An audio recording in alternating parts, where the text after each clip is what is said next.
Ladies and gentlemen, boys and girls, welcome back to Sports Talk with Austin.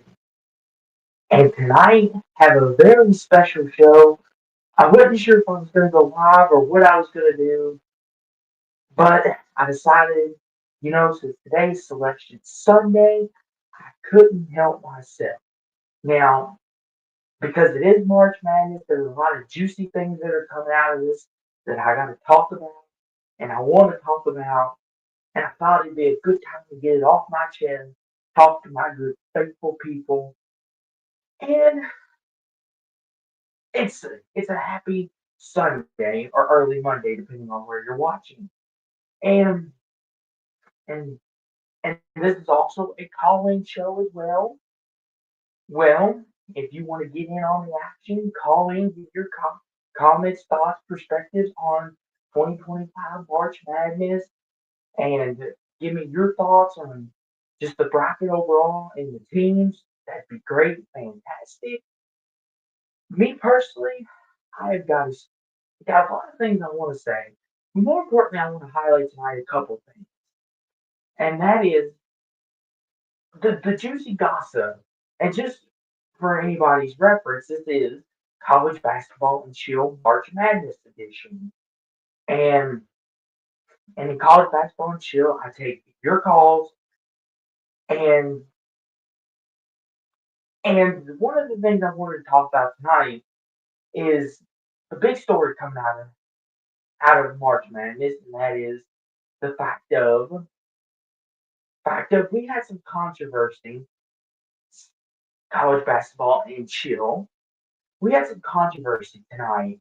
It's always fun around this time of year in March, especially when you've got the bubble teams. Who do we think is going to be in? Who do we not?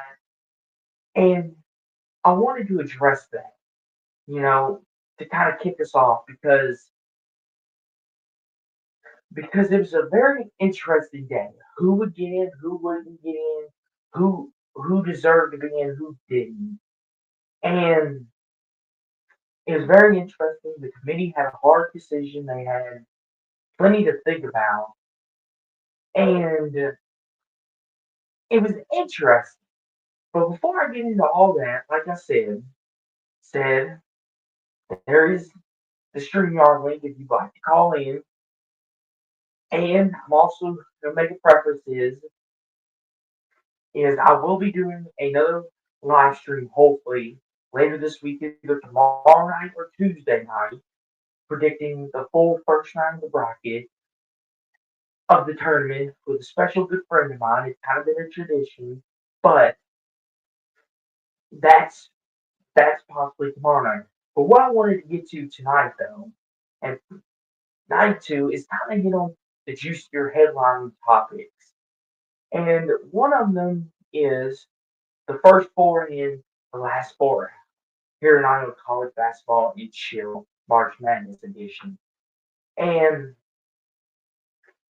it was interesting because there was a lot of debate who could possibly get in. You had North Carolina, you had Indiana, you had Xavier, you had San Diego State, you had Boise, you had Colorado State. You had a lot of different teams fluctuating going into Selection Sunday, going into Selection Sunday today. And and they're all very good choices. Don't get me wrong. But I see a lot of people have a little controversy with what what took place. And and that's what I want to talk about. Get it out in the open, get it while it's hot and fresh. Because my next live stream I will do, we'll break down the full bracket. I'll have my partner in crime here, won't spoil it, but we'll give any more in depth. I'm just here to get your all thoughts and kind of get my thoughts kind of already out in the open just a little bit. And as you all know, the controversial first four and last four, in and out, is always a term of controversy. Who did the best? Who did the worst? Well, the last four in was North Carolina, Texas, Xavier, San Diego State. That was who the committee had as the last four in, and will be playing in Dayton, Ohio. And that raises a lot of questions of, okay, a lot of people are questioning these resumes. Did these teams deserve to be in? Did they earn the right to be here? Well, let's break it down, shall we? Starting with San Diego State, out of the Mountain West. West, they're a team that flew under the radar from a team that was playing for the national championship a couple years ago under Brian Dutcher. They're a team who plays in a very good Mountain West conference. They have a multi-bid league this year, and the thing with them is when you're in a conference like the Mountain West, you don't always get the respect and love you deserve. And for San Diego State, it just felt like, not a lot of people. This was one of the more controversial ones, I'll say. Not a lot of people were too upset with the fact of San Diego State, excuse me, got in. Not a lot of people were upset. A lot of people were like, take it or leave it. And Xavier, you know, I'm okay with San Diego State getting in. I thought they put together a good resume, even though they were lacking a little bit coming down the stretch. I'm okay with it. And you come down, you look at the last four, and you have Xavier, who is a really good basketball team, has top ranked wins over UConn and Marquette in the regular season, but they were also injured quite a bit of the year too, and that really affected their stock when it came to tournament time. They finished the year 22-10. They put together a really good resume, pushed Marquette to the limit the second time in the Big East tournament, came up short, and Archie Miller, Sean Miller, excuse me, put together a really good Xavier team. And I think they earned a spot in the tournament. I know some people may disagree and say, well, they they didn't win the game they were supposed to. They have 10 losses. How can we justify putting them in? And I understand that. I get that. But my thing is, for Xavier, how do we factor in injuries? How do we get to where we get to with some of these teams? Xavier was one of those teams that got beat up by injuries, and then the biggest injury they had was to their star point guard player, and it kind of derailed their season, and it kind of hurt them coming down the stretch. But as the team got healthy, Xavier started to show what they could be. Be Xavier and San Diego State were kind of the two less non-controversial ones that the committees put in today. But these next two, North Carolina and Texas, were the two that a lot of people have fault with. And Texas, we'll start with Texas. A lot of people don't like Texas. They don't think Rodney Terry's a good head coach. I like Rodney Terry. I think he's an okay head coach. And they were a really good basketball team. Uh, Tremont Marks, he he's a star-studded freshman at Texas. At times, he's a one-man show for the Longhorns, and they're in the rugged SEC, and they come in with a mark of 19-14 with victories over Texas A&M, and was one of their biggest marquees in the SEC tournament. And Trey Trey Trey Mark, if I can say his name properly, Tremont Marks, or Trey Johnson, excuse me, you know, he's a superstar, and he's a good portion of the reason why Texas is where they're at. And for Rodney Terry, he gets a lot of scrutiny because of the Texas going to the Elite Eight a couple years ago, and they haven't followed it up. They got bounced in the second round to Tennessee last year in a rugged game, might I add. And go correlate it into this year, Texas, you know, has struggled. They haven't looked like the Texas of old, and it's kind of shown because it's very rugged, and not a lot of people think because Texas is a one-man offense. They haven't shown much versatility, but they've been able to put the wins together here as of late. And not a lot of people think that they deserve a spot. And then the other controversial one is North Carolina. who is a 1-12, 1-13 in quad one victories. That's just a stat that jumps off. They finished the season 22-12, lost a heartbreaker to Duke in the ACC semis in the tournament. Jalen Withers, the former Louisville Cardinal, had a lane violation, cost Duke a chance to go to the championship. Cost, North Carolina. Hard to learn over my word. North Carolina to go to the championship game to play Louisville, and people look at the 1-12 in quad one victories and say that's not good. We cannot have that. A lot of people are giving North Carolina scrutiny, saying it's rigged. It's the tournament is the commissioner's on the chair. He put them in. I'll give North Carolina this. They scheduled a heck of a non-con schedule. They played Kentucky in the non-con, UCLA. They played a lot of the best teams, and they played a lot of really good ACC teams too. They played Duke 3 times. They played Louisville early on in the year. They played Clemson. They, they played a lot of good teams. Now the 1-12 quad ones though, the thing with that is though, for a lot of people that's hard to get over. And they've had a couple bad losses. They lost to Georgia Tech in a heartbreaking fashion at the buzzer beater from half court Chapel Hill. But it's all about how you finish, though, too. I think that's very important that we understand that. It's all about how you finish the year, too. And how you finish coming down the stretch. They've been on the hottest roll possibly of any bubble team in the sport today. And they've proven it. They were down 20 plus to Duke and almost beat Duke if it had been for the lane violation. Me personally, would I put North Carolina in? Honestly, when I get ready to show you here in just a second who they let down, there's compelling arguments for both sides. I mean, this isn't the worst first four. Like I said, Xavier San Diego State for me, I'll let Xavier off of the pass. They had injuries, and they kind of proved what they were when they were healthy. San Diego State, even though they didn't have the toughest schedule, they were able to get the wins when they needed to, but playing sloppy. Texas and North Carolina are the two controversial ones. Texas, simply for playing in the rugged SEC in North Carolina, they're 1-12 quad one. But the thing with North Carolina is, like I keep mentioning, it's the way they play down the but also how do we balance it out? And I know some people are mad at the committee for putting him in. And I see, and just a reminder, if you want to come chat to me about this as well, here's the call-in link. Come chat about it. Excuse me.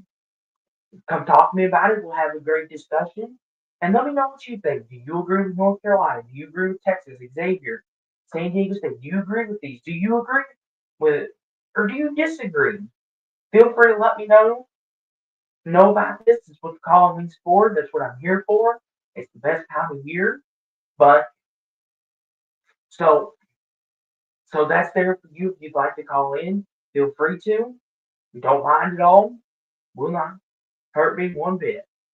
But back to this. The last four in North Carolina, Texas, Xavier, San Diego State. That's the four they chose and the four that they put in. Now, if we scroll on up to the last four out proportion, the first four out, excuse me, the last four out, as I like to call it, as it pops up right there. Last four out, first four out was West Virginia, Indiana, Ohio State, Boise was who the committee decidedly got in favor of Texas, Xavier, San Diego State, and North Carolina. And you go down the list, and it's an interesting first four out. The biggest one I think to a lot of people here is Indiana. Mike Woodson in his last year at Indiana, he resigned. And Indiana, they put together a really, really impressive resume. Meaning they beat Michigan State, who ended up being number 2 in the tournament overall in the fields. and they beat a really good Purdue team who ended up being number 6 in the field. But they lost some really bad games. Really bad games. They lost to Iowa by double digits. They lost to Oregon in the first round of the Big Ten tournament. Lost to Oregon back-to-back weeks. Now, Oregon ended up being a 5 seed in the tournament. So, in hindsight, that loss doesn't turn out as bad. But Indiana was one of the teams, they were very up and down. They were ranked as high as top 15 in the country at the beginning of the year. Then they get demolished in Maui. And then they have a bounce back against Xavier. Indiana's been kind of up and down. They had 2 really impressive wins with Purdue, Michigan State, but then they've had some bad losses to go with it.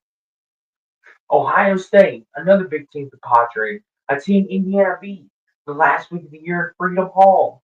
Trey Galloway hit the biggest shot possibly in Indiana history, and some Hoosiers fans are. Well, it's in Mike Woodson his final tournament as an Indiana basketball head coach. And Ohio State, they're another team. They had some really good wins too. They beat Purdue as well. Actually had to come back and win that game. But they've also they're only 2 games above 500. Indiana finished the year 19 and 13. 13. The parallels and differences. The problem is Ohio State didn't have any bad losses, whereas Indiana was consistent, inconsistent, up and down, up and down, up and down. Whereas Ohio State, they put together some really good wins. They put it together, but then they just 2 games above 500, and they just couldn't quite put it all together. They couldn't piece it all together. And Boise State, looking at them, Boise State, another team out of the Mountain West. They were a bit deep coming into today. And they mentioned it today on CBS, how Boise would have won that would have flipped a lot of this on its head. And Boise was a very quietly good team in the Mountain West. Made the championship game before losing to Colorado State. And and and Boise, quietly put some wins together. Like I said, made the run to the Mountain West Conference Championship in the tournament before getting blown out by Colorado State. They got a nice team over there. Problem with Boise is lack of competition. They had over 24 plus wins, but once again, the metrics and the APR, all that put together, the way everything's rigmarole now, is it just didn't line up. And then you got maybe a lot of people, not too, I would say out of the first 4 out compared to the first 4 in, West Virginia. A lot of people were disappointed that West Virginia didn't get a little more love, and West Virginia didn't make it into the tournament. And West Virginia, kind of in the same boat as Louisville, meaning first year head coach, revitalizing program after Bob Huggins leaves. They had some really marquee wins. They beat UConn. They beat Arizona. They had some really good wins in the Maui Invitational and the Big 12 play. Problem is when you're in the Big 12, somebody's got to lose. And they ended up finishing the year 20 and 13, I do believe. And they're a good team. It's just when you're in the Big 12, somebody has to lose. And as the way it was ordered, West Virginia would have been the next team in had Xavier, North Carolina, Texas, or Ohio State. Not Ohio State. Pardon me. San Diego State. Where's my head at tonight? Excuse me. Would have been in. And I mean, this is the heartbreaking part about March because the first 4 out, West Virginia, Indiana, Ohio State, Boise, all really good teams, all have compelling arguments and cases. Like I mentioned, the problem is only 4 are going to Dayton. And Texas, North Carolina, San Diego State, and Xavier are the 4 that's going to get the chance. And it'll be North Carolina versus San Diego State and Texas versus Xavier. Some interesting first 4 games. Now, if you were to ask me, who would I have put in and who would I have replaced? And like I said, here's the call-in link if y'all would like to call in and give me your thoughts on this. would be wonderful. Would love it. Be fantastic. I'm here for debate. If y'all would like to call in, you're on College Basketball Chill Madness. And if you'd like to talk about the other things, I'll kind of run through the other things. Won't make any predictions. I'll save that for my bracket preview show. It's a very special guest of mine I'll be having on, hopefully. But I'll talk about the bracket a little bit. But I would be in favor of flipping San Diego State for Indiana or flipping North Carolina with Indiana. I feel like Indiana should have been in. I think they had done a little bit more. I think they had put enough together. I think North Carolina is the more controversial one out of all of this. And I'll stand by this. And this is coming from an ACC guy, right? I'm sticking up for the Indiana. And you would think being the ACC guy, I would be all about it because that means we got four in. We got Louisville, Duke, Carolina, Clemson. I'm more in favor of putting Indiana in. They've got arguably the two most impressive wins in the country, and they didn't go 1-12 in their quad one victories. And listen, I know some people are going to say, well, it's North Carolina and Indiana, and Indiana, this, that, and the other, right? North Carolina's the brand. North Carolina is the team, whether we like it or not. But how can you deny Indiana? I know they've been inconsistent. They've had some really bad losses. But Carolina, if you compare resumes and you compare schedules, they're not that much different. I think the separation between Indiana and Carolina is not that much different. Heck, I could maybe make a case to flip Texas out of that more than North Carolina, possibly. Maybe. Like Texas, North Carolina, there are two that are the most controversial. I think everyone's okay with Xavier. And San Diego State and Boise are kind of the two odd not West teams where they're like, okay, where do we flip them and where do we go? And I'll say this. It's heartbreaking to see Mike Woodson not get a chance in his last year to at least compete in the tournament. And with all these new metrics and stuff, college basketball is only going to selection committees only going to get more confusing. And this is for me, you know, looking at West Virginia too, like they they played in a rugged Big 12 conference, and just for them to just get left out to dry like that, and what I mean by that is, I know some people may say, well, they have 14, almost 14 losses. How can you justify that? Well, when you play in a rugged Big 12 conference, somebody's got to lose. Somebody has got to fall. And it just so happened to be West Virginia. But they're non-con. They had some very marquee victories in their non-con, which really helped boost their resume. And in my opinion, this first four out, I think Indiana is probably the most likely candidate. And in my opinion, and this is just my opinion. You may disagree. Like I said, if you disagree, it's okay too. Indiana, in my opinion, is probably the one team I would argue the most for it be put back in over Texas or North Carolina lineup. But it's just my take on the first four out and the first four in Dayton, which leads me to you know, let's look at the West, the region, shall we? And let's look at the East. Kind of won't give you any predictions, but let's kind of take a look at it and see what we think. So in the East, you got Duke at one. They'll play the winner of American Saint, either America or Mount St. Mary's in the East region. All depending on the status Cooper play. We'll have to see. No predictions yet. Yet Mississippi State Baylor in the 8-9 game. That could be a really fun game. Scott Tree and Baylor have been kind of up and down, mixed match. Mississippi State out of the SEC, they're playing good basketball. Then you got Oregon and Liberty, another a 5-12 game out east.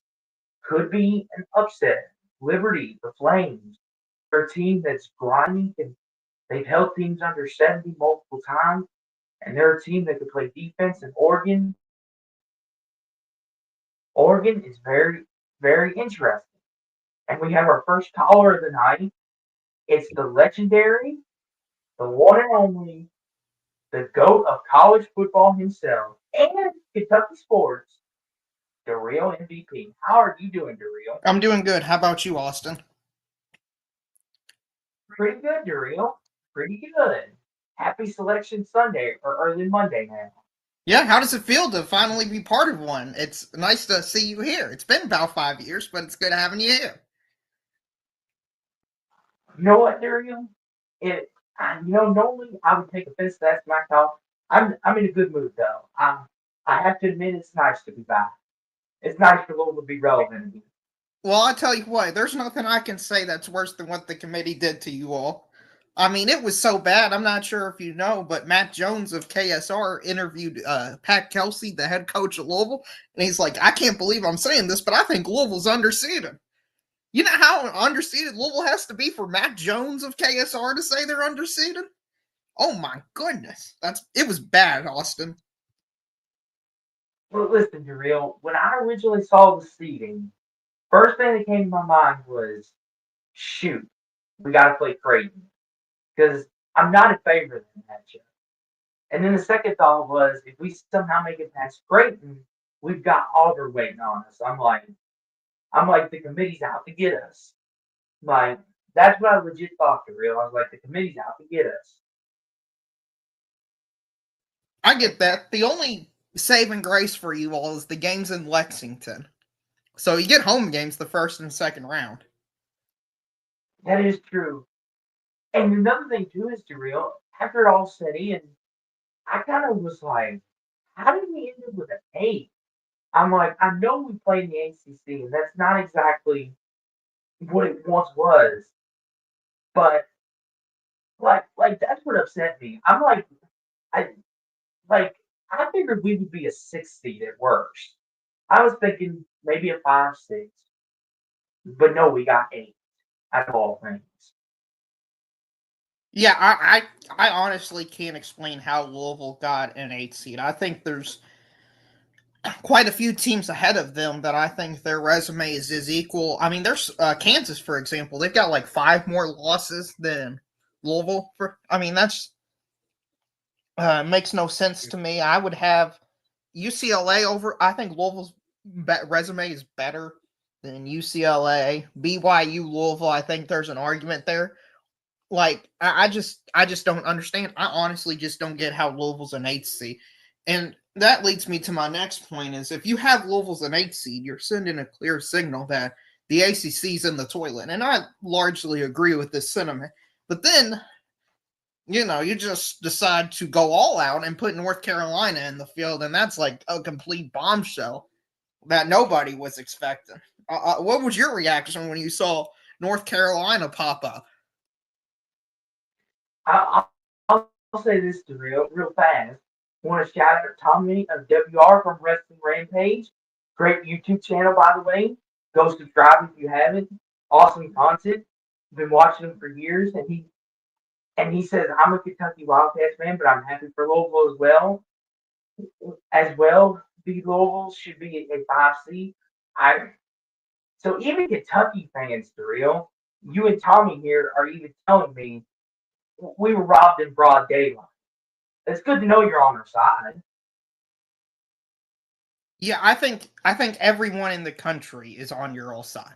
I mean, if Matt Jones is on your side, you've got everyone in the country on your side. Okay, you've united the country basically. This North Carolina and West Virginia has united the country. They said it couldn't be done, but it's been done, Austin. Yeah, that's even what's shocking. Like, and to your question, Daryl, honestly, when North Carolina got in, I thought to myself, I'm like, okay, I want to hear the committee's reasoning before I freak out.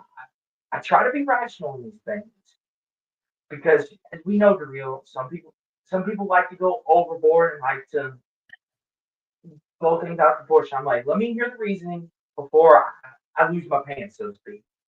But then once they started breaking it down, and I hear different perspectives from the committee, from the bracketologists and Lenardi, and they were all like, "How do you put North Carolina in there? 1-12 quad ones was them making it all the way to the ACC semifinals. Was that enough for the committee to say, we've seen enough North Carolina, you're a tournament team. Let's put you in. Was that enough? It wasn't enough to me. I thought they were comfortably out.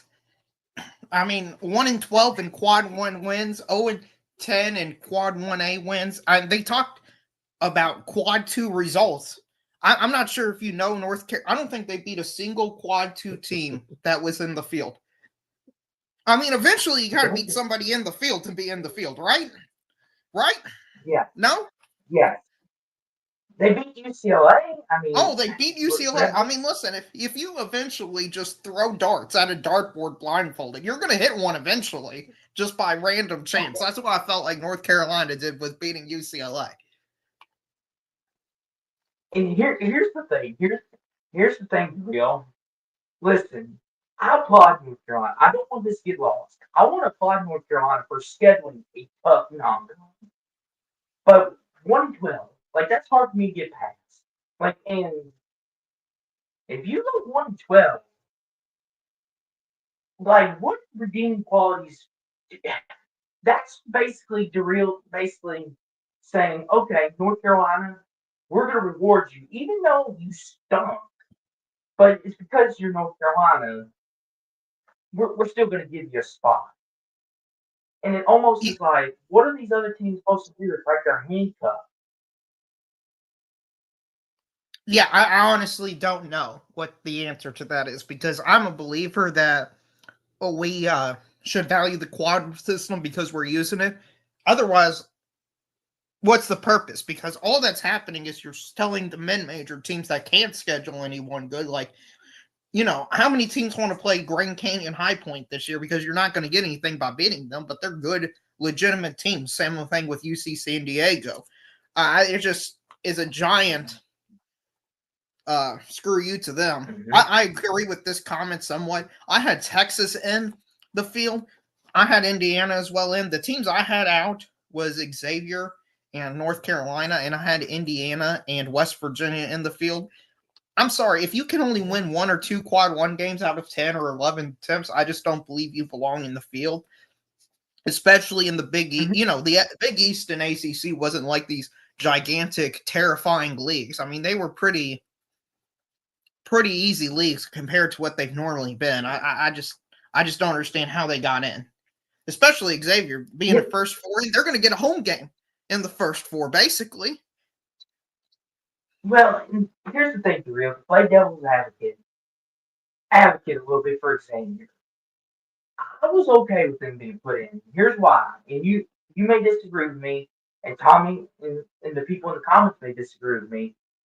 Xavier was hit with the injury bug, and I know a lot of times we can't.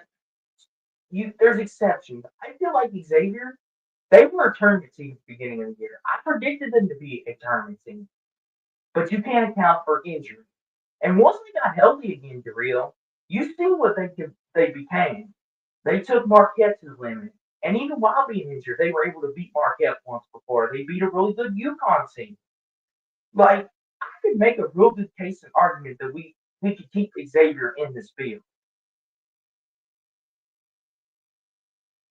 I mean, I'm not as gonna fight on the hill for Xavier as I am for North Carolina. I think it's very close between Xavier, Indiana, and who was the third team? West Virginia.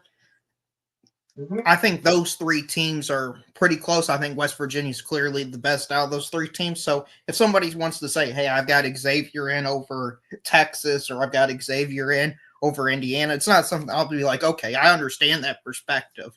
So they're 8-2 in quad 2, and apparently quad 2 is the new quad 1. So I guess they belong in, So. Well, and here's the thing, Darrell.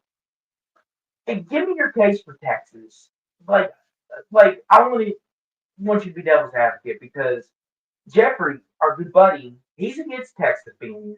He said that from day one when the bubble started.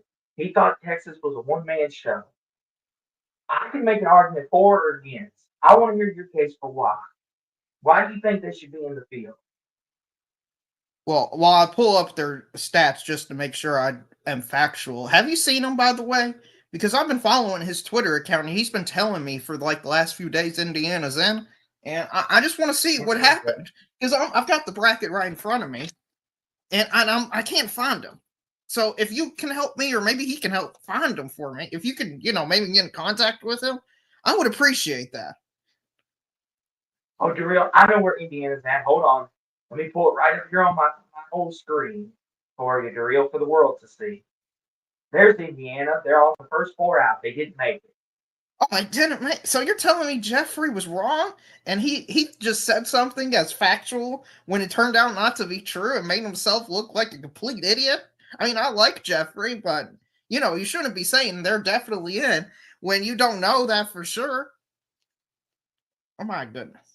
Darrell, you know Jeffrey. He gets blinded. Jeffrey gets blinded by the Indiana shade sometimes. Gotta let him off of the pass this time.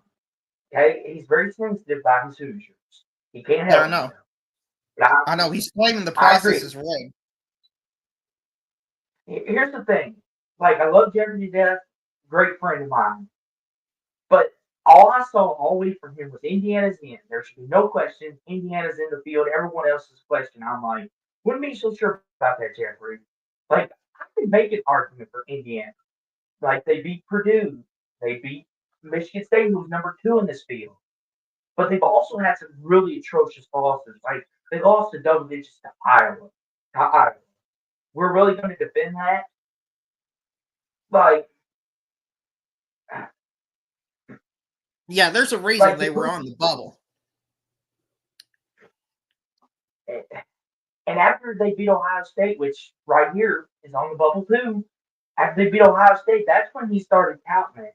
And God love him, but it's like you beat Ohio State, who's 2 games above 500.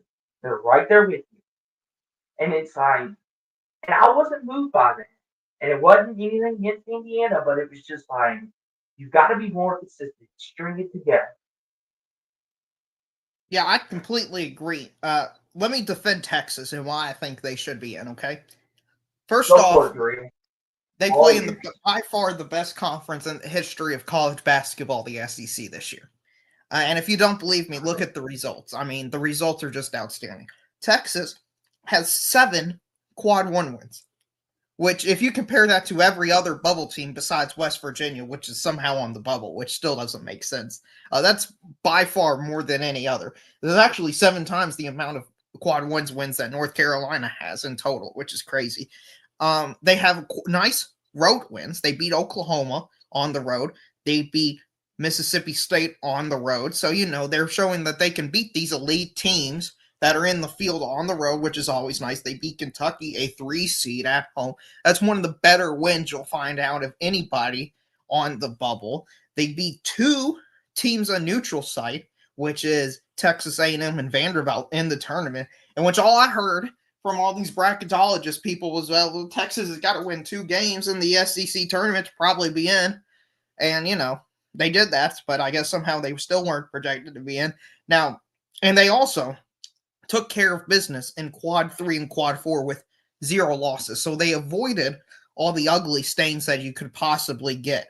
And if you look at their metrics, they got pretty solid metrics in their predictives. Their BPI is 34, their torque ranking is 48, their win above bubble is 46. So their rankings are pretty solid overall. And they're 19 and 15. I know 15 losses is a lot of losses, but when you play in the best league of all time, I feel like you're going to be given a little bit more grace than normally, and that turned out to be the case.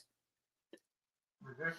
And that was another one, Dario. Whether we like it or not, that was another team, Texas. Them and North Carolina were the two most controversial bubble teams I've ever watched get picked. Like, I know bubble teams are normally controversial to begin with, but it seemed like those two specifically, like they could have put Boise and West Virginia in, and people would have been not as bad as I. But the fact that they put North Carolina and Texas in where people thought they didn't earn it, and I get North Carolina. We could go on about that all night and draw on about that. North Carolina is done. The thing with Texas is, I feel like part of the reason why people are upset about them is part of it is because they are in the SEC and people did want more SEC teams in than there already was going to be. Excuse me. And the thing is, like I said, I like Rocky here. I think he's a good head coach. I think he's the right man for Texas. It's just like you said, Drew. When you play in the SEC, somebody's got to lose. Kind of like West Virginia. They play in a really good Big 12 conference. Somebody's got to lose those games. Not everybody can go 30-4 like Houston did or win the conference. Somebody's got to be 20-12. Somebody's got to be 19-10. Somebody's got to lose. And unfortunately, West Virginia and Texas were the two teams for their conferences. But unfortunately, like you said, Texas being able to back it up with more quality wins than West Virginia was able to help them. And I agree with this comment too, Darrell. Tommy says Clemson should not have been a 5 seed. Yeah, that I smell something fishy with that. How did Clemson get a 5 seed and we beat them twice? Explain to me that. Well, it's Louisville being underseed. I think Clemson being a 5 seed is pretty appropriate. I mean, they got one of the best wins in the country. They beat Duke. When you beat the number one AP team in the country, you're going to get a ton of credit for that. And they did beat Kentucky, who's a 3 seed. So they've got two of the better wins in the country if you look at it. And in terms of bad losses, they really don't have any atrocious losses. I know they lost to Georgia Tech when Georgia Tech was hot for 1 week. But outside of that, they did fine. Oh, that's my favorite game that I'm looking forward to in the first round is Arkansas, Kansas. I mean, that region, that little quadrant, you've got Arkansas, Kansas, St. John's, and Omaha. I mean, you're going to have a building with Bill Self, John Calipari, and Rick Pitino in it all at the same time. You know how many stories are told in that building? I mean, that's insane. I mean, listen, Darrell. The fact that Kansas is as low as they are, it's kind of funny because Kansas is normally never that low on the totem pole, and there they are right there in the 7-10 game. I mean, wouldn't it be something if we get to see Bill Self against, like you said, against Rick Pitino for a spot in the Sweet 16? I I mean, you mean, can't, as long as St. John's wins, you can't go wrong. I mean, if Arkansas wins against Kansas and you get John Calipari against Rick Pitino in the second round, oh my good, I don't know who I'm going to be rooting for in that game. Austin, do you know who you're going to be rooting for in that game? You got a coach who had left with scandal, and you have your rival's head coach that owned you for like 10 years, 15 years. Who would you root for in that game? you know what, Darrell? You know what? I'm gonna hope for the tsunami that day. How about that? You're going to root for Omaha to somehow pull it off to avoid this issue at all. Yes, yes. Go Omaha. Please don't make me pick between Rick Pitino, who left us high and dry and left us in this bad state, and John Calipari, who's owned us and has beaten us in every big game. Please don't do that. Like, come on, And Omaha. also, I'm begging you. now there's also another twist to this is they're playing at Providence, which is where Rick Pitino got his start, was in Providence, Rhode Island. So it's going to be a full circle type moment for Rick Pitino, which is pretty cool. Yeah, and something interesting I want to bring up to real this West bracket here. UConn, if Florida, obviously Florida is probably going to win. Don't want to put in the cart before the horse, as they say. But if UConn take care of business at Florida, I could see Florida going down in the round of 32 to UConn. And that's not me like trying to troll the SEC or nothing, to real. I think UConn's the one legitimate threat to the 1 seed. They're the one team I think that could take Florida down in this region. I mean, listen, it's going to be hard to beat the back-to-back national championship. I mean, that's a tough draw to get in your second game. Hey, you got to go against the best head coach in the sport. You got to go against an elite team that's stacked full of talent still. Now, I know they've lost some guys for the last 2 years, but they're still really good. This region, to me, and I do not see UConn doing a three-peat. I know Stephen Castle has UConn going all the way. This region, I mean, this is the most stacked region in a while. You've got the best team in the country right Yeah. now in Florida in it. You've got the back-to-back defending national champions in it. You've got Memphis as a 5 seed, okay? And they're underdogs to the 12 seed in the region. That's how good the 12 is. They're favored over the 5. And here's the thing, Drew. I'm about to cut you off, but Colorado State, for real, they were on the bubble too entering tonight, if you remember correctly. And the fact that Colorado State won the Mountain West is what started all this chaos. If New Mexico would have won, we wouldn't have all this chaos. But oh no, we can't ever have nothing normal. Yeah, I completely agree. And the other games, Grand Canyon's really good. I don't. They were favored over Utah Valley, and they beat them. Maryland with the Crab Five. I mean, the only game they've lost recently outside of the Big Ten tournament was a half court shot to Michigan State. Drake's won 30 games, and they're the 11th seed. I mean, and then you've got the four big coaches, and then Texas Tech can make an Elite Eight run. I mean, that region, there's like 8 or 9 teams out of that region that can make it, win that region. I wouldn't be surprised at all. That's how deep that Yeah, region is. I'm with you, Jareel. Like like the West region, I think is probably the best region. I mean, you can make a legit argument for a lot of. You can make it, like you said, an argument for Florida, UConn. You can make an argument for Memphis somehow to sneak out of that region.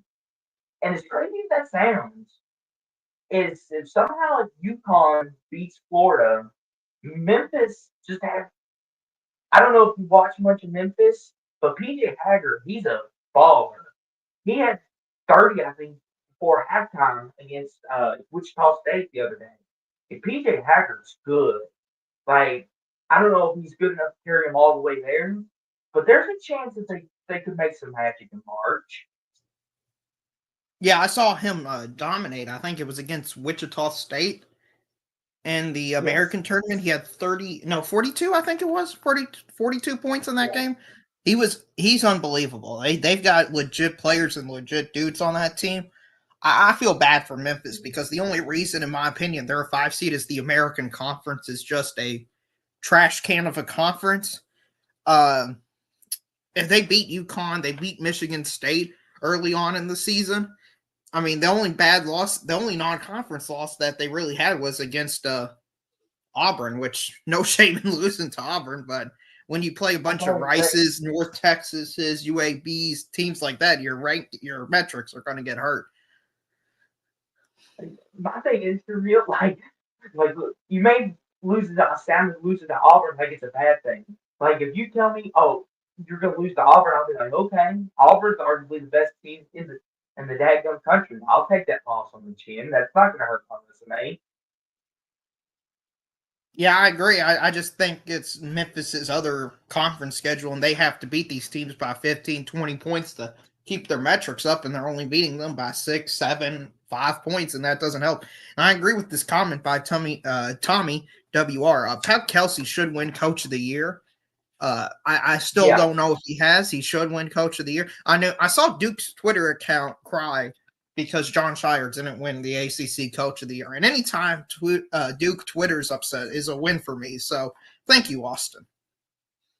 You're you're you're welcome, Darrell. I'm not a Duke fan by any stretch.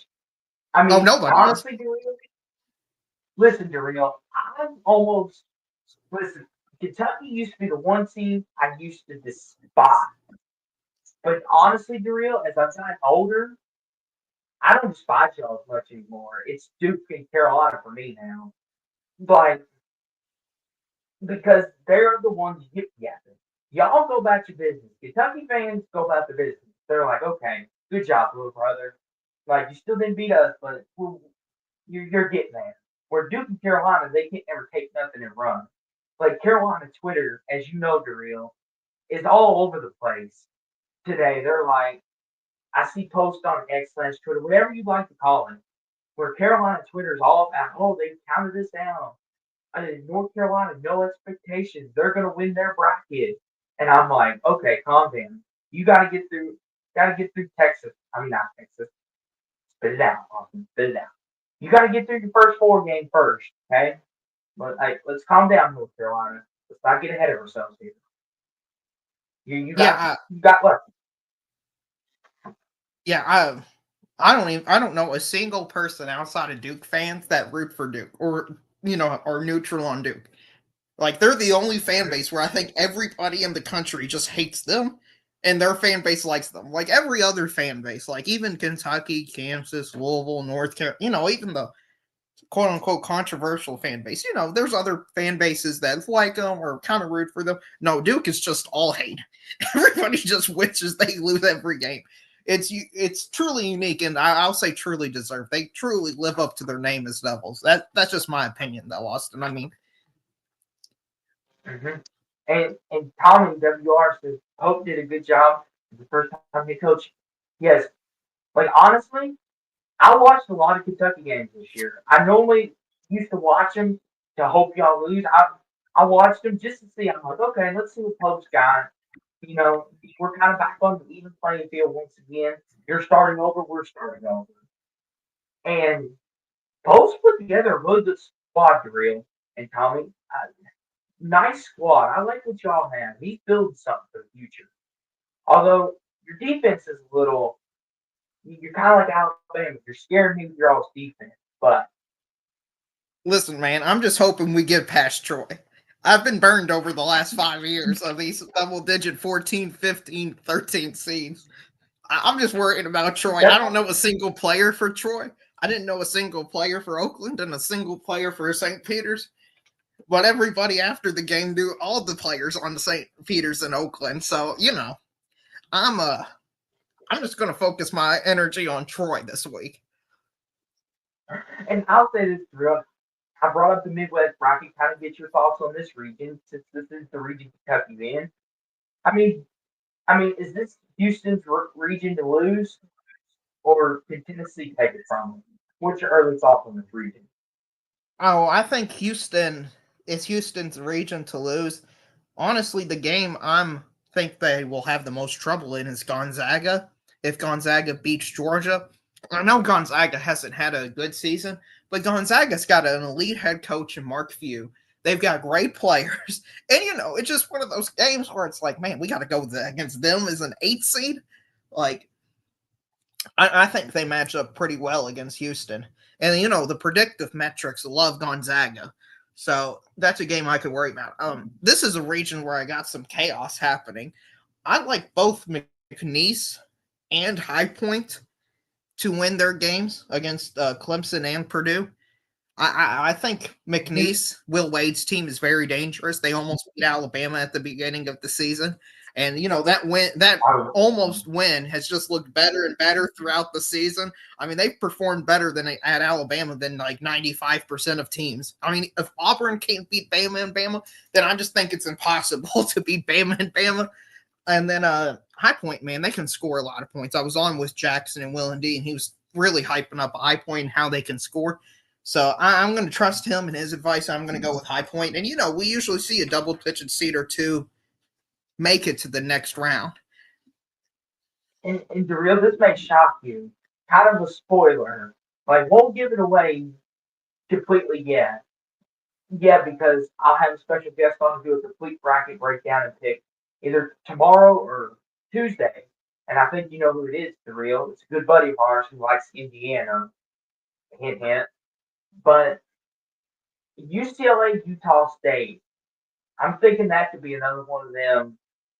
You could be another double digit seeded upset because UCLA is not on the West Coast. They're in Providence, I think, for this.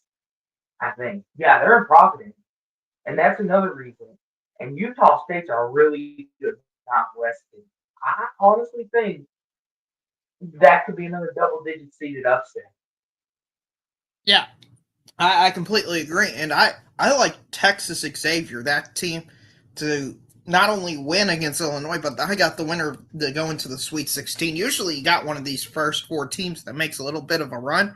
And Texas has already beaten Kentucky earlier this season.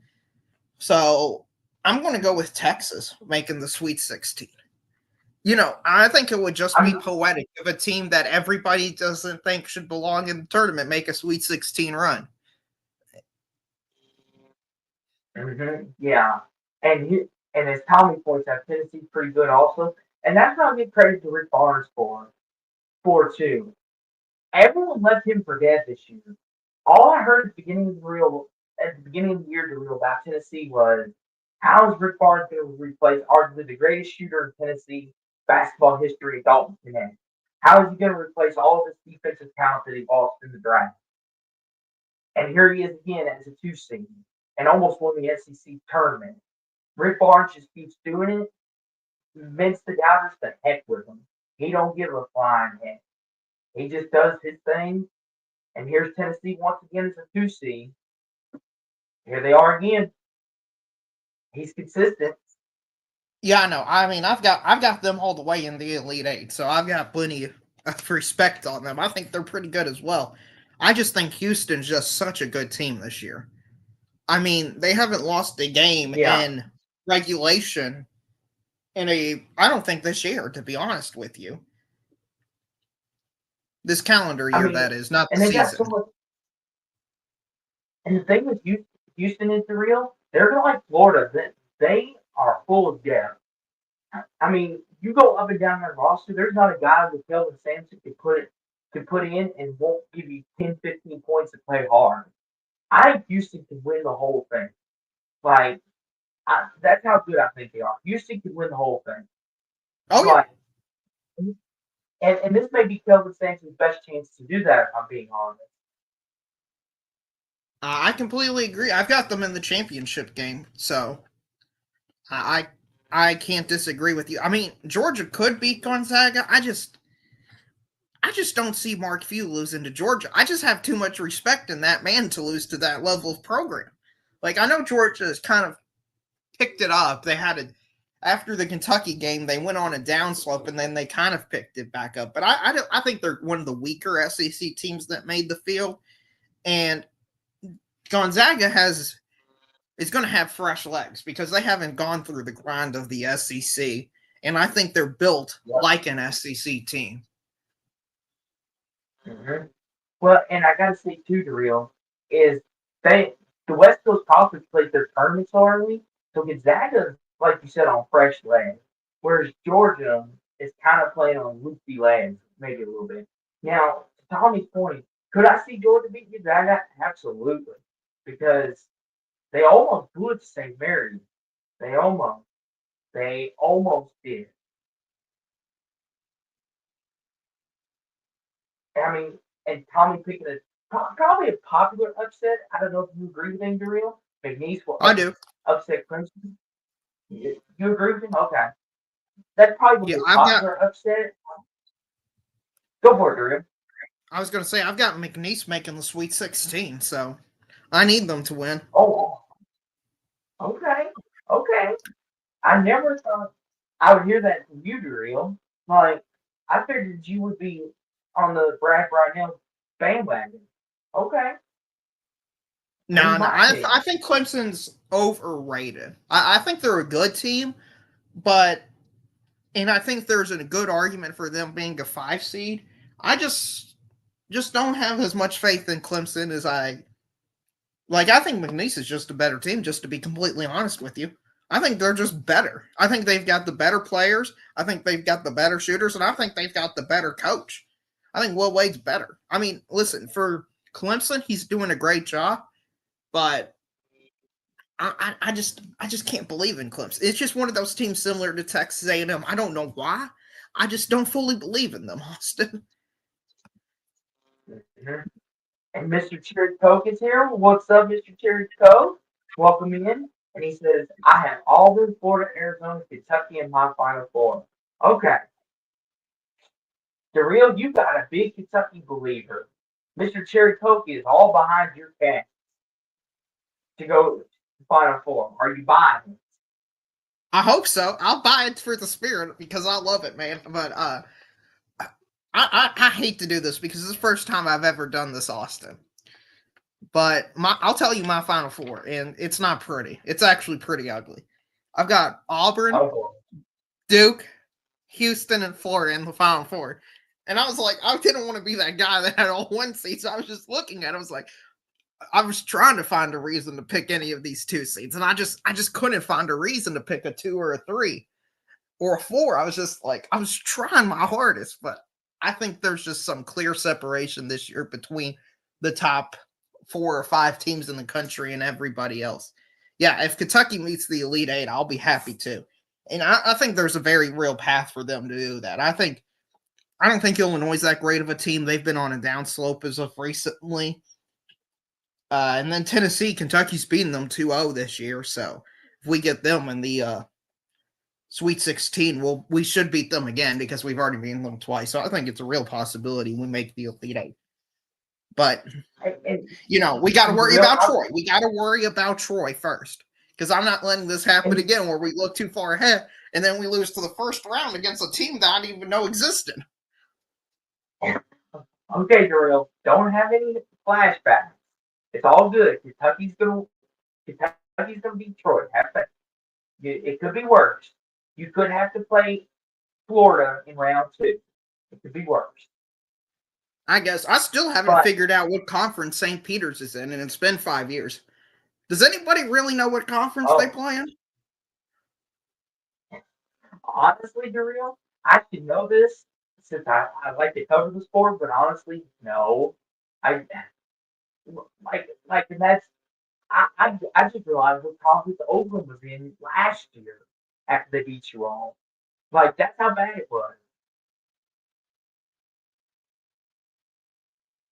I got you. Says, I remember losing to St. Peter's in Oakland. It broke my heart. Oh, amen, amen, brother. I've had a couple of those with Louisville too, and one of them was to you guys the year after we won the title. Man, I thought we were going back to back, but I digress. I'll tell you a funny story. As I was listening to KSR, and Matt Jones, the Kentucky sports radio guy, was in the hotel room of Oakland. That was the only place he can book. So he was alive on air, and in the background, you can hear the Oakland team bus pull up. And you just hear a bunch of people yelling and screaming. And he's just all somber and sad about the game. And he's got people going wild in the background. It was surreal. Mm-hmm. And here's the thing too, Darrell. I know that feeling. Like I'm gonna tell everyone a little story, and I don't mind to tell it because it's what the sport is. So, Darrell, I'll be honest with you. After that Louisville game ended yesterday, it took me a while to get over it because I was heartbroken, broken. I kind of shed a few tears, and I know that may sound wrong, but it was the first time we'd ever gotten this far, and we'd come so far after so many years of being down. I was like, man, like we've come this far. Like it just broke my heart to see this team get this far and just not get there. Like I know, and and part of it still eats at me just a little bit because it's just like, man, Pat Kelsey first year we could have won the ACC, been the first ever team, and we could have really cemented ourselves in history. Not that this team ain't going to go down in history as one of the best in Louisville history, even if we don't win anything. But the ACC title would have just made it all that much more better. But it just made me upset. And it was just, broke my heart. I shed a few tears the other night. But I'm over it now. It's on to March. On to bigger and better things. I mean, Austin, your team has won 27 games. You made the ACC championship game. Where in the last 2 years, I mean, you all shouldn't have even been in the ACC tournament with how bad you've been playing. So I think you've had, even if you lose to Creighton in the first round, I think this has been a pretty good season for Louisville overall. Yeah, I've kind of taken into perspective to the real. I've been like, you know what? You know, Pat Kelsey's our guy. We've got it going. But I've got this out here pulled up. I mean, let me ask you, Darrell. I'll open the floor to you. Is Auburn, Michigan State on a collision course for the Elite Eight? Yeah, I've got them going to the Elite Eight. Both of those teams. I just don't think Iowa State is as good as they were in the beginning of the year. I think they've kind of pulled back a bit. Texas A&M, I don't believe in them. Michigan, Wisconsin, torture watching that Big Ten championship game. Neither one of them can shoot the ball. That's going to be a problem if you play Auburn. You're going to get completely run out of the gym. So, Yeah. I mean, let me play devil's advocate, Darrell. Is there a chance North Carolina could make a run at it? Or is their lack of size going to catch them?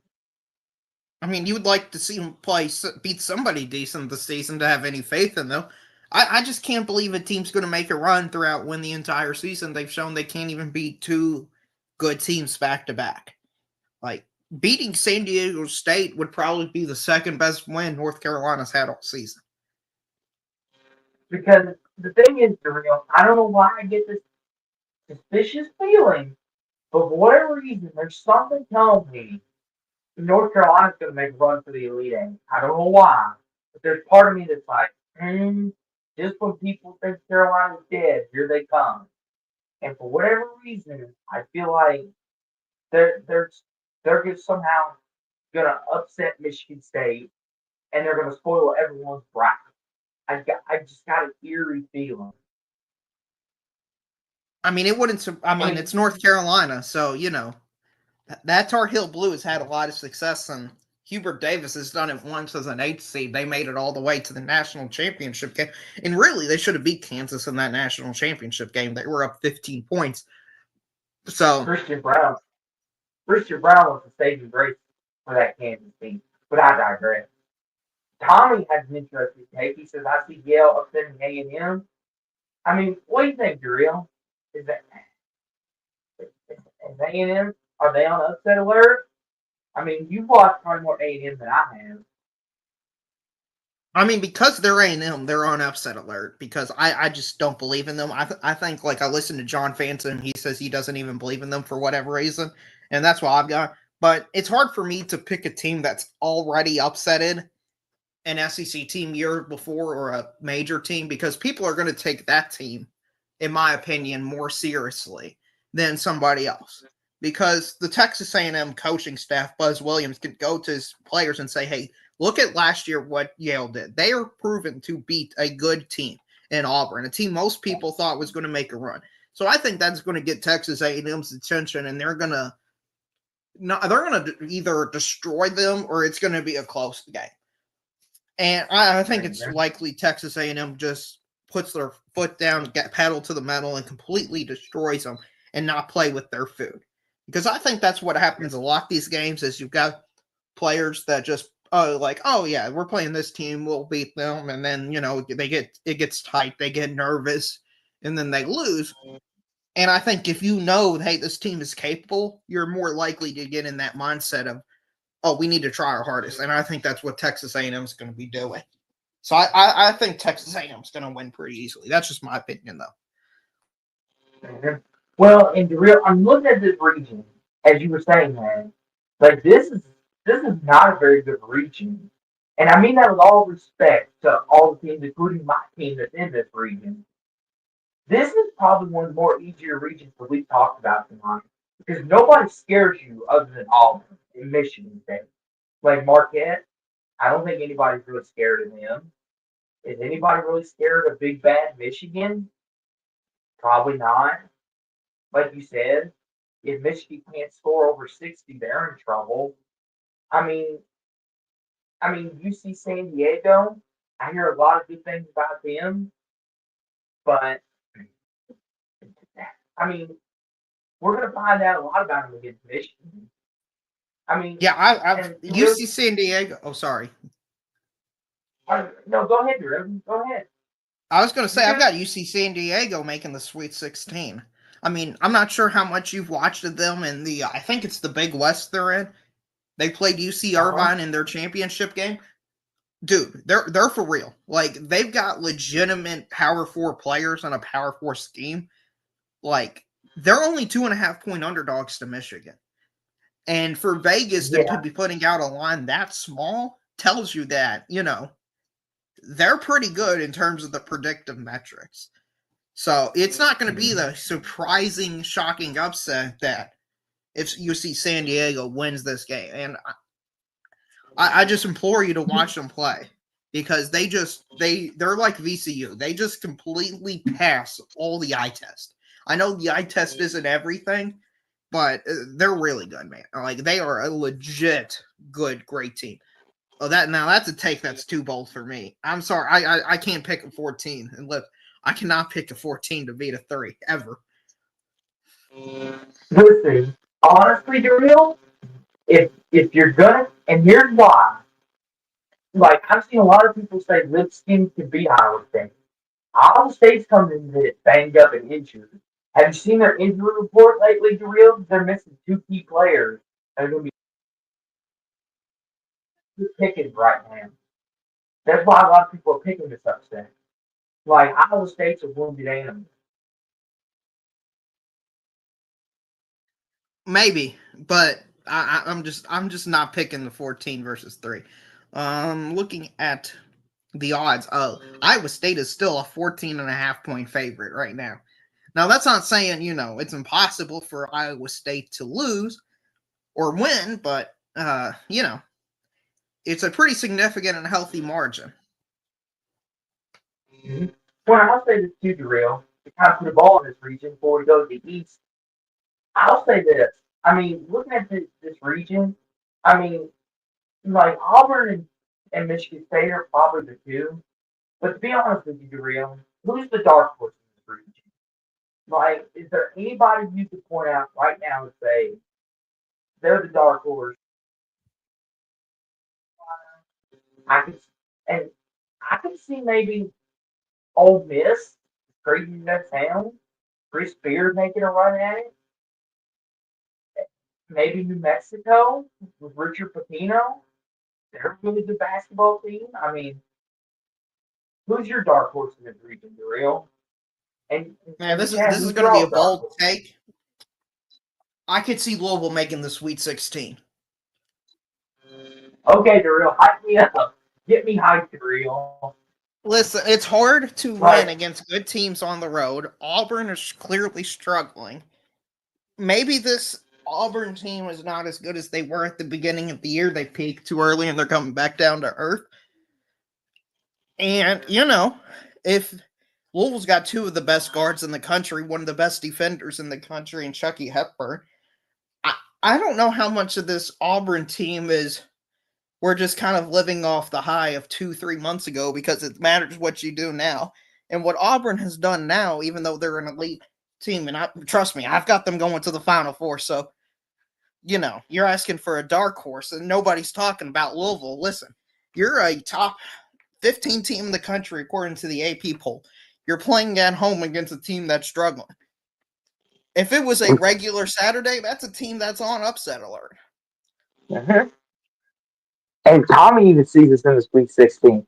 Okay, hype me up, guys. Get me excited. Like I was thinking, like when I saw we drew Creighton, I'm like, we're doomed. Ryan Culprinter's gonna have a field day. Hey, but hype me up. Hey, if you like, like if we make the Sweet 16, like listen, Daryl, if we make Sweet 16, I don't care what happens after that. Like, like my goal now, Daryl, and this is me trying to temper my expectations. If we can beat Creighton, I'll be happy. Because, like I've told you, at the beginning of the year, I just wanted us to win 15 games to show that we at least were back on the right page again. And we won more than that. And we got a home game basically in Lexington. So I'm pretty stoked. Right. I watched all the entire St. John's versus Creighton game. Creighton looked like they got out physical, were tired at the end of the game. I'm not a believer in their point guards. I know Ryan. I don't know how to pronounce his last name. I know his first Cole name's Ryan, Printer, the 7-footer. Huh? Cole Printer, I think. Yeah, Colt Brenner. Yeah, he's an elite player, one of the best defenders in the country. we're going to have a guard versus center matchup in this game, and I think he's going to get worn down. I think the whistle may favor. Weird saying this for maybe first time ever in the history of college basketball. The whistle in Rupp Arena is going to favor Louisville. Oh, I Yeah, just can't believe I said that. That's a disgusting sentence. But it's okay, yes, Durant. Wash it out. Go get the soap. Wash it out. yeah. So for the one seed that I think will be eliminated first, this is tough. I mean, But we I'm gonna got go. Florida, Auburn, Duke, Houston. Oh, this might be the most elite one seed we've had in years. Yeah, no, If I'm you gonna think go about with Florida just because they play UConn in the second it. round. And I think, you're facing the back to back defending national champions in the second round. That's tough. They've got the best coach in the sport. And, there's a part of me that says you can't doubt the back to back defending national championships, even though all the signs point to UConn that should be doubted. It wouldn't surprise me if Florida, maybe they just got hot for a few weeks. Maybe they were just having. What if their 3-point shot doesn't go in like it has been going? What if UConn's physicality gets to Florida and they force them to run them off the 3-point line? Huh? I mean, I know Florida's the cop out answer because they are going to be playing the national champs, the back to backs. But you know something, real? Call me nuts, call me crazy. I think Duke might be the first one gone. Well, that'd be lovely. Like, and here's why. Here's why. Because as I got the region, if Cooper Flag comes back and he's not healthy, that could be troublesome. And as much as we want to discredit credit this, I think they could lose to Baylor. I really do. I know, Darrell, you may think I'm nuts, but I could see him losing to Baylor. It's Like, okay. Listen, you listen. I hope Duke loses to Mount St. Mary's or American. So you can't find a take there. okay, Darrell's on board. You're just like, I hate. Listen, as a Kentucky fan, we're obligated to hate Duke always. Okay, even when they play Louisville, we have to root against Duke. It's part of being a Kentucky fan. yeah, this is true. This is true. I mean, that's what unites us, Darrell, our common hate for Duke. As crazy as that sounds, the Batman and Joker, that's our common ground. Enemies, when it comes to Duke, it's all bets are off. Yeah, and And maybe Tom, maybe Duke got fat and happy playing in the ACC, and maybe the physicality of playing other conferences will surprise them. I mean, that's possible as well. and I Tommy think. says he. Oh, go ahead, Darrell. No, no, you go ahead. Not to cut you off, Drew, but Tommy agrees with me. He sees Duke. I mean, I mean, are we dreaming, Drew, or is it going to be? It's, Duke's probably going to win the whole thing, aren't they? I've got You know four. what I No, mean? I've got Duke losing to Houston because I think Houston defensively is so good they're going to be able to slow down Duke. I think Houston plays a very aggressive style of defense that Duke hasn't really seen all season. I think it'll fluster them for a bit. Uh, but yeah, I mean Alabama could beat Duke. Alabama could just shoot the lights out and beat Duke. I don't know what Duke's ceiling is in terms of offensive output, but they're probably going to have to score, 85, 90 points in that game to win. And, Drew, I want to say this, and I'm not trying to get. Well, obviously, you're not going to get stirred up because you know it's true. And I've told Jackson this. I really want Alabama to come out of the East, but I can't pick them to come out of the East. Like, spoiler alert, I just can't because their defense is god awful. yeah, I know. Like, I their know. defense is awful. Like, Robert Morris might give them a game. That's how bad I think it is. Like, I don't know how much you watched them, but Robert Morris is a good team. No, I'm not going that far, Austin. I'm sorry. I can't go that far. That would be soul crushing for Alabama if they were to I lose mean, this year. but you agree with me though, Julio. Alabama's downfall is going to be their awful defense. You're with Yeah, me oh on yeah, that, though. absolutely. If they lose a game Okay. in the tournament, they'll give up, I'll say, at least 80 points in that game. I don't see Hmm. any scenario they lose a game 72-73. Like, it'll be 88-80 is what'll happen to them. It's like that Florida game. They gave up 100, what was it, 104, 106 points? Yeah, I mean, I Hmm. think Alabama's going to make it to the Elite Eight. I mean, I just don't believe in Vanderbilt, St. Mary's, I mean, Wisconsin. I mean, not to cut you off the reel, but could we see? Could VCU be a Cinderella on that side with their Yeah, hounding defense? yeah. I mean, they could be a Cinderella. I Mm-hmm. like UConn. Sorry, not UConn. Wisconsin size against VCU. I think that's a good matchup for Wisconsin, but VCU can absolutely make it to the Sweet 16.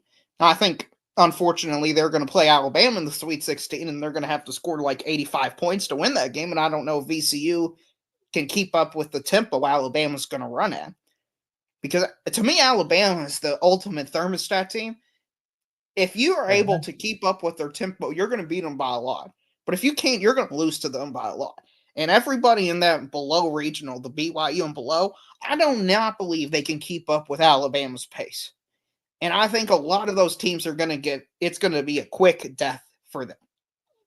Hmm. And Tommy has Akron beat Arizona. I mean, here's the thing. I would say that would be nuts, but honestly, Darrell, they lost to Buffalo a couple years ago, and they've done it a couple different times. So you know what? Tommy saying Akron's gonna upset Arizona, I can see it, Tommy. I really can. Like, I don't trust Arizona more than I can throw them. Like, they've had so many great teams. I mean, heck, the team that they were loaded with Umar Ball and Caleb Love, they couldn't even make the Elite Eight. Clemson put them out in the Sweet 16, and they were the far superior team. A lot of people picked them to win the whole thing that year. So this ain't that far fetched. I don't know if you disagree or not, Dario, if that goes against your principle, but No, I completely agree. Listen, there's hardly anything in this bracket that's going to truly be surprising to me. I'll tell you just quickly the double digit seeds that can win it will not surprise me. Is Akron, VCU. I'm not counting all the 10 seeds. Okay, we're counting all the 10 seeds. UC San Diego, Grand Canyon, High Point, McNeese, and Colorado State, and Texas Xavier. Those are the double digit seeds that I can see winning a game. uh-huh. And I'll throw one at you, Dario. Alma mater, love her to death. My sister's alma mater, Montana. I could see them upsetting Wisconsin. I'll be honest, I have not watched or heard a single thing about Montana this year. I haven't heard Well, anybody hyping them up. I haven't heard anybody talking. Usually, if nobody's hyping them up, probably they're going to get crushed. That's usually why, or they can make everybody look like fools, I guess, because, I mean, if FDU can beat Purdue, then anything's possible. and here's the thing too, Darrell. The only reason why I know anything about Montana is because, like I said, that's my where my sister went to school at. That's where she lives now. And whenever we go out there and visit, that's all she'll put that on, and we'll watch Montana games. So that's the only reason why I know her. I'd be like you. I'd be like, who's Montana? What do they do? What do they have? Do they have any size or anything? And no, I don't. Conference USA is a pretty bad conference this year. I don't see Liberty being able to upset Oregon. Even though Oregon's a pretty weak 5 seed, I think they're placed in the weakest of the 12 seeds by I'll far. say, I'll say this. I'll give it 80%. I'm a little more higher on Liberty because Liberty's defense is really, really good, and I think they could slow Oregon down.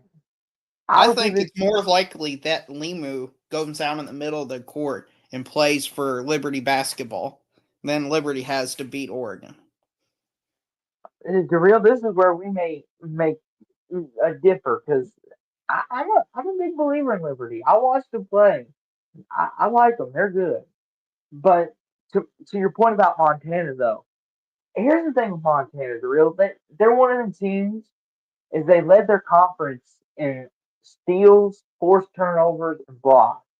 They're very grimy on defense. They've got a couple sharp shooters, but they lack size.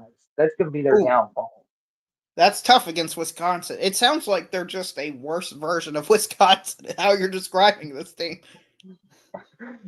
Yeah, you could basically say they're Wisconsin without the Big Ten money.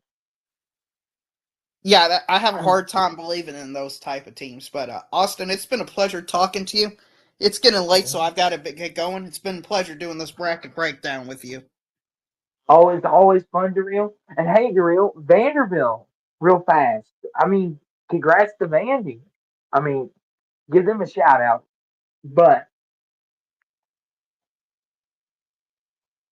and Tommy asked, do you see any 16 seed beating a 1 seed this year? No. I mean, real fast, real. Do you see any? No, they're 16 seeds for a reason. I'm never gonna pick a sweet 16 seed to beat a one. Don't overthink it, Austin. That's my final piece of advice to you. Don't overthink it. I'll see you next time. Good having you. Good talking to you. You too, Darrell. Always a pleasure. Always a pleasure. And that was Darrell MVP, one of my favorite callers. Love talking college basketball with him. As you can see, he has excellent takes, and nice to bounce ideas off of him. But that was that was interesting. And to answer your question, Tommy, I I mean, always possibility. And I mean, maybe Mount St. Mary's or America catches Duke. Who knows? If Cooper Flag's not healthy, I mean, there's a chance. But Duke seemed to play better without him, without Cooper Flag, which is kind of scary, kind of terrifies me. But I'll say this. I mean, I kind of put my feet to the fire here, but I think this is one of them years where I don't think we will have many upsets. I think we'll have a few. I think it's going to be one of them dominated years where you're going to see the Dukes, you're going to see a lot of the bigger teams make the bigger runs. But and I'll say this too in closing. I mean, March Madness is it's always a fun time of the year, and Louisville, we're finally back in it. You know, and I'm happy. I mean, I hate the draw that we got Creighton, but we kind of got a home game, and it's been fun breaking this bracket down. And thanks to Daryl for calling in. Thanks for Tommy being in the chat from WR Wrestling Rampage, by the way. Great YouTube channel. Love watching you, Pops and Joey. Shout out to you guys. Link in the comments will be for their channel as well at the end of this. So y'all can go check them out. Great stuff. Love them. Insightful, especially on their AEW rants. It's always fun to watch Tommy go off on AFW and pineapple hair Tony Khan, as he likes to say. Makes my day every time. But they're a great channel. Go check them out and show them some love. They are the best to do it when it comes to wrestling. And and I hope y'all enjoy kind of my mini March Madness preview with the real uh, and with everybody. I mean, it was fun, but I will say this: I'll have full predictions, breakdowns either tonight, Monday night, or Tuesday night with a good friend of mine who's an Indiana, North Carolina, Alabama fan, Jeffrey from Only Talk Sports, hopefully. And we'll be breaking down brackets, taking calls as well. And who knows, may go nuts, and we may pick the most nuts upset. And you're all, and Tommy says I always look forward to March Madness, my favorite time of year. Thanks for the You've always got my support, Tommy. You, Joey, and Pops are good people, and good people need to succeed in this world. And I will make sure you get there in the process of creating my own empire here, that just like you all, Bill. You all are one of my inspirations. So thank you for that as well. But with all that being said, I bid you a farewell, a good night. Everyone sleep well. March Madness is here. Good luck to your teams. This has been Sports Talk with Austin, and go Cards, everybody.